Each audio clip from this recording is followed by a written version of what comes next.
শালাকে দেখবি এক চড় মারবো। যখনই কোনো শুভ কাজে যাবো তখনই পিছন ডেকে দিবে। তোমার তো রোজ রোজই শুভ কাজে যাও তুমি। হ্যাঁ আমি রোজই শুভ কাজে যাই। হ্যাঁ তুমি চলে যাও, ঘরের কাজ আমি সব করি। গরু ছাগল আছে, গরু ছাগলকেও দেখি, বাবুকেও দেখি, ঘরে রান্না বান্না সবই তো আমাকে করতে হয়। তুমি কি করো?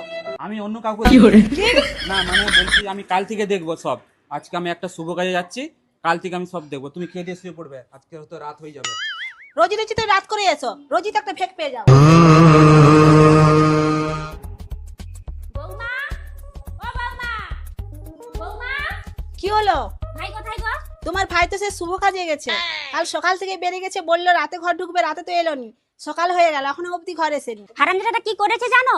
আমাদের মান সম্মান সব ডুবি দিয়েছে। ও কোনো শুভ কাজে যায়নি। কি করেছে? কি করেছে এই ভিডিওটা দেখো। বাড়িতে স্ত্রী সন্তান রয়েছে, তবুও সমান্তরালভাবে প্রতিবেশী এক বিধবার